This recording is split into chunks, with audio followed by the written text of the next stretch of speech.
नमस्कार दोस्तों, मैं हूं अमित तिवारी और एक बार फिर से स्वागत है आपका हमारे YouTube channel Amit business vlog में। दोस्तों, आज का इस वीडियो में हम जो चर्चा करने जा रहे हैं, जिस चीज़ के बारे जानकारी देने जा रहे हैं, वो किसी भी बिज़नेस का सबसे महत्वपूर्ण पॉइंट होता है, सबसे मेन पॉइंट होता है। उसके बिना कोई भी बिज़नेस जो है वो आगे नहीं बढ़ सकता है। आज हम उस चीज़ के बारे में चर्चा करने जा रहे हैं।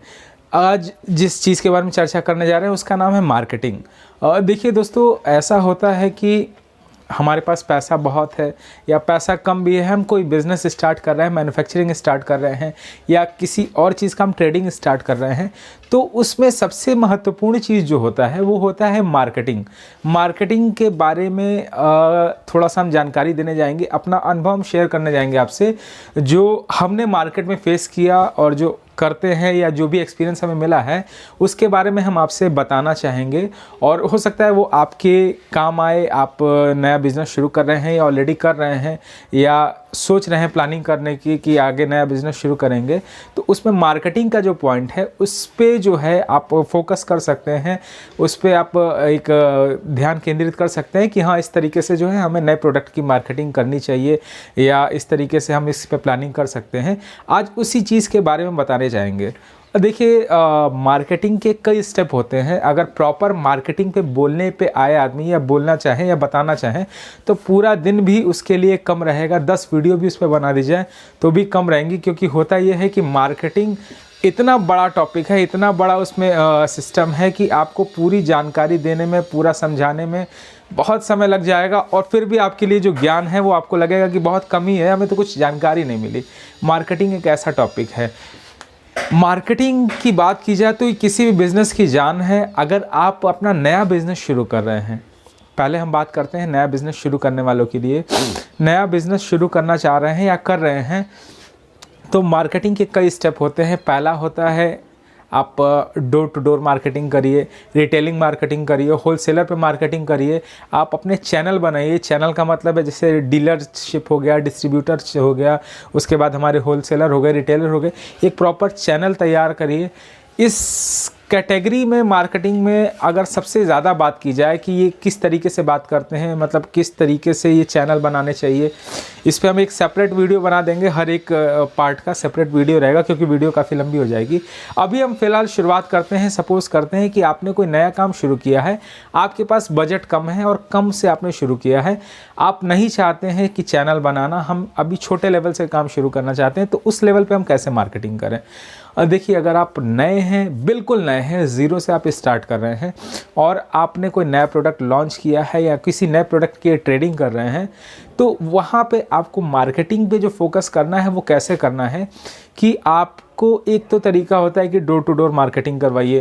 कहने का मतलब है कि सपोज़ करिए जैसे ये हमारी धनिया पाउडर है, धनिया पाउडर है, ये XYZ कोई भी प्रोडक्ट है, इस प्रोडक्ट को हमें मार्केट में सप्लाई देना है तो डोर टू डोर मार्केटिंग करवाएं। मतलब घर घर जाके कि सर ये हमारा प्रोडक्ट है, ये नया लॉन्च हुआ है और इसमें अच्छी क्वालिटी दे रहे हैं, बेस्ट क्वालिटी का प्रोडक्ट दे रहे हैं और आप इसको देखिए, इसको इस्तेमाल करिए, रीज़नेबल रेट्स पे आपको मिलेगा। ये तरीका एक होता है बात करने का। इसमें भी आदमी काम करता है। बहुत से आप देखते होंगे, आपके घर पे भी लोग आते होंगे, बहुत से सेल्समैन आते होंगे, घूमते होंगे। इसे डोर टू डोर मार्केटिंग कहते हैं। लेकिन इसमें प्रॉब्लम ये आती है कि इसमें आपको एक लिमिटेशन रहता है।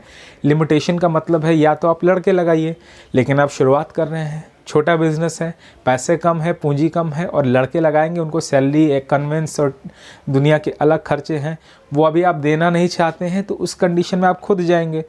और जब आप खुद जाएंगे तो उसका एक लिमिट रहेगा कि आप दिन भर में जो है 100 घर, 200 घर, 150 घर इस तरीके से घूमेंगे, अपना प्रोडक्ट देंगे दुकानों घरों पे और कुछ लेंगे, कुछ नहीं लेंगे, ऐसा एक रिज़ल्ट मिलेगा। ये भी तरीका अच्छा है अपने प्रोडक्ट को प्रमोट करने के लिए। अगर क्वालिटी अच्छी होगी तो कस्टमर जो है आपसे दोबारा लेगा, आप दोबारा जाएंगे। इसके अलावा जो दूसरा तरीका है जो सबसे ज़्यादा फॉलो किया जाता है और जो सबसे ज़्यादा करना चाहिए हमें, वो है रिटेलिंग। रिटेलिंग का मतलब है कि आप दुकानों पे सप्लाई दीजिए। क्योंकि आप सपोज़ करिए आपने एक एरिया देखा, ठीक, सपोज़ करिए हमारा घर है, यहाँ के एरिया में एक दुकान है। अब उस दुकान पे जो जितने भी हमने घरों पे दिया था वो सारे दुकानदार वहीं पे, सारे जो घर वाले कस्टमर है वो उसी दुकान से सामान उठाते हैं। तो आप घर घर ना जा करके उस दुकानदार को सामान दीजिए, वो दुकानदार जो है वो उसके पास कस्टमर आते तो उनको प्रेफर करेगा। इस पे एक कंडीशन होती है कि दुकानदार हमारा सामान क्यों ले। सबसे पहला सवाल यही आता है कि दुकानदार हमारा सामान क्यों ले। अब इस चीज़ के लिए आपको दुकानदार को, कस्टमर को, सबको बहुत एक तरीके से अपने अंदर से कॉन्फिडेंस से उसको बताना पड़ेगा कि सर हमारा प्रोडक्ट है, बहुत अच्छी क्वालिटी का है, इसमें कोई मिलावट नहीं है, हम जो भी दे रहे हैं अपना बेस्ट से बेस्ट देने की कोशिश कर रहे हैं। रेट्स की बात आती है तो रेट्स में भी जो है अदर कंपनियां अगर इतने में दे रही हैं तो उससे हम 2 रुपये सस्ता ही दे रहे हैं, क्योंकि अभी हमें अपना प्रोमोट भी करना है। देखिए, हमें अपनी मार्केट बनानी है, मार्केट में जगह बनानी है, सबसे महत्वपूर्ण चीज़ है जगह बनानी है। अगर जगह नहीं मिलेगी तो फिर हम अपना बना के करेंगे क्या। तो मार्केट में जगह बनाने के लिए हमें सबसे महत्वपूर्ण, सबसे ज़रूरी चीज़ है वो होता है रेट्स को थोड़ा सा कम रखना पड़ेगा। रेट्स को कम क्यों रखना पड़ेगा, क्योंकि अगर आप रेट कम नहीं रखेंगे, आप रेट में जो है जो अदर कंपनियां दे रही हैं और आप उसी के लेवल पे लेके चल रहे हैं, उससे 2 रुपये कम नहीं रखेंगे तो कस्टमर आपका प्रोडक्ट नहीं लेना चाहेगा, पहली चीज़। दूसरी चीज़, रेट आपको कहाँ पे कम करना है, दुकानदार के लिए। सपोज़ करिए कि ये एक पैकेट है, 5 रुपये वाला बिस्किट है, आपने नया बिस्किट का कंपनी बनाया, आपने घर से स्टार्ट कर रहे हैं, जो 5 रुपये में दे रहे हैं, 5 रुपये उसकी MRP है। अब वो 5 रुपये का प्रोडक्ट आप कस्टमर को, बाकी कंपनियां जो हैं वो 5 रुपये वाला प्रोडक्ट उन्हें 4 रुपये में दे रही हैं, लेकिन आपको जो है दुकानदार को वो 4 रुपये की जगह 3.5 रुपये में देना होगा। क्यों? उसका रीज़न ये है कि दुकानदार जो है आपकी मार्केटिंग करेगा, और वो करेगा किस लिए करेगा, क्योंकि उसे जब तक 2 पैसे आप उस कंपनी से ज़्यादा नहीं बचेंगे तब तक वो आपकी मार्केटिंग नहीं करना चाहेगा, आपके प्रोडक्ट को नहीं सेल करेगा। उसे जब तक पैसा बचेगा तभी वो आपके प्रोडक्ट को आगे फॉरवर्ड करेगा, उसे प्रमोशन करेगा कि हाँ इससे बढ़िया ये प्रोडक्ट है, आप ये लेके जाइए। क्योंकि देखिए होता क्या है कि सपोज़ करिए कोई एक नामी ब्रांड है जिसको लोग सामने से आके मांगते हैं कि भैया फला कंपनी का बिस्किट हमें चाहिए, ठीक, और आपने अपना बिस्किट उसे दुकानदार को दिया है। अगर दुकानदार को 2 रुपये प्रॉफिट नहीं होगा तो वो उस चीज़ को पहले ही किनारे कर देगा। अगर उसे अच्छा पैसा बच रहा है दूसरी कंपनी के मुकाबले तो वो कहेगा कि अरे उससे बढ़िया ये क्वालिटी का है, एक बार ले जाइए, टेस्ट करके देखिए। अब इसमें 2 चीज़ें होती हैं। पहला चीज़ ये दुकानदार को प्रॉफिट देना है, दूसरा चीज़ ये कि आपकी क्वालिटी अच्छी होनी चाहिए, क्योंकि पहली बार जो दुकानदार है वो कस्टमर को अपने भरोसे पे देगा कि अरे बहुत अच्छा पीस है, बहुत अच्छी क्वालिटी है, आप लेके जाइए, आप इस्तेमाल करिए, इसमें क्वालिटी उस कंपनी से बहुत अच्छा है। लेकिन नेक्स्ट टाइम क्या है, नेक्स्ट टाइम वो कस्टमर को ये चीज़ जो है प्रेफर नहीं कर पाएगा। नेक्स्ट टाइम कस्टमर उसकी क्वालिटी पे ही मांगेगा। अगर आपकी क्वालिटी अच्छी होगी, अगर सामान अच्छा होगा तो नेक्स्ट टाइम कस्टमर कहेगा हाँ भैया आपने दिया था, बहुत अच्छा क्वालिटी का है, वो चीज़ हमें दोबारा दीजिए।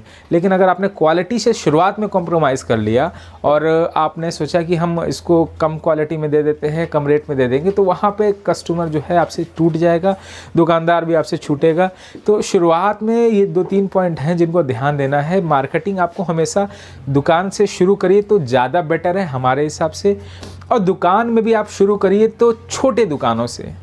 कुछ लोग कहते हैं सर डायरेक्ट होलसेलर पे माल दें, कितना उस पर कमीशन दें, कितना उस पर कमीशन दें। सर अभी होलसेलर पे आप फोकस मत करिए, ये मेरी रिक्वेस्ट है आपसे। होलसेलर पे फोकस करने का मैटर ये होता है कि आपका प्रोडक्शन जो है वो बहुत बड़े लेवल का होना चाहिए।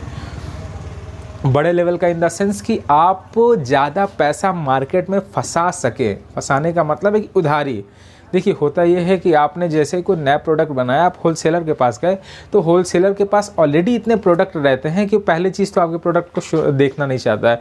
अब जो नेक्स्ट पॉइंट जो हमारा आता है उस पर वो क्या करता है कि आपसे उधार माल बहुत ज़्यादा लेता है। उस कंडीशन में जो नए स्टार्टअप वाले हैं वो दब जाते हैं उधारी के चक्कर में, और उनका प्रोडक्शन जो है वो एक लिमिटेड हो जाता है, क्योंकि पूंजी उनके पास लिमिटेड है, और उस कंडीशन में जो है पूरा प्रोडक्शन फेल हो जाता है।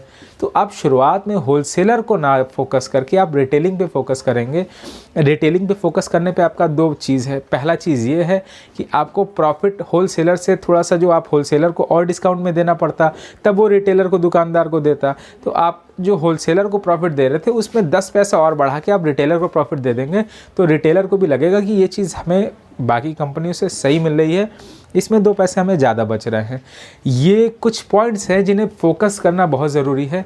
इसके बाद जो फोकस आप करेंगे कि जैसे रिटेलिंग पे आप देंगे, रिटेलिंग पे आप एक अपना चैनल बना लेंगे कि हाँ, हर दुकानदार पे हमारा इतना माल जा रहा है, इतने दुकानदार हमें फिक्स करके ही रखने हैं जिनको माल हमेशा देते रहना है। तो आपका जो नया स्टार्टअप है, जो नया है, उसे एक किक मिलेगा, एक बूस्ट मिलेगा कि आप परेशान नहीं होंगे कि यार हमने नया काम शुरू किया और हमारा चल नहीं रहा है, परेशान हो रहे हैं। हमारे कहने का मेन मतलब ये कि अगर आप भले ही 20 दुकानदार बनाइए, ज़्यादा मत बनाइए, आप पूरे महीने में सिर्फ 20 दुकानदार ऐसे फाइनल कर लीजिए जो 20 दुकानदार रोज़ का आपका 2 किलो, 4 किलो, आधा किलो, 1 किलो जो भी है एक माल ले, आपका एक रोटेशन बना रहे, आपका मार्केट में एक पकड़ बनी रहे। उसके बाद आप धीरे धीरे अपना चैनल बनाते रहें, उसके आगे होलसेलर को दीजिए, फिर आगे और एरिया डेवलप करते जाइए, अलग एरिया में सप्लाई दीजिए, फिर दूसरे एरिया में सप्लाई दीजिए। ये तरीका होता है किसी भी काम की मार्केटिंग करने का। इसके बाद का जो चैनल आता है होलसेलर का, डिस्ट्रीब्यूटर का और डीलरशिप का, हम अगली वीडियो में बताएंगे क्योंकि वीडियो काफ़ी लंबी हो जाएगी। आपको बताएंगे कैसे डीलरशिप बनाते हैं, कैसे डिस्ट्रीब्यूटर बनाते हैं, किस तरीके से मार्जिन डिसाइड किया जाता है और उसमें मार्केटिंग का क्या फंडा होता है, इसमें मार्केटिंग का क्या फंडा होता है, ये हम नेक्स्ट वीडियो में बताएंगे। उम्मीद है आपको जानकारी समझ में आई होगी। हम जो आपको बताना चाह रहे थे कि किस तरीके से मार्केटिंग की शुरुआत करनी चाहिए, वो आपको समझ में आया होगा। इसी तरीके की वीडियोज़ हम अपने चैनल पर बनाते रहते हैं, दिखाते रहते हैं। अगर आप चैनल पर नए हैं तो चैनल को सब्सक्राइब कर लीजिएगा और अपने जो भी कमेंट्स हैं, जो भी सुझाव हैं, आप हमें कमेंट्स में बिल्कुल बताइए। हम उस पर फॉलो करने की कोशिश करेंगे। कुछ आप अन्य चीज़ जानकारी चाहते हैं तो उस पर भी हम बताने की कोशिश करेंगे। आप अपने कमेंट्स ज़रूर करिएगा। फिर मिलते हैं किसी अन्य वीडियो में, किसी अन्य टॉपिक पे। तब तक के लिए नमस्कार, जय हिंद, जय सिया राम।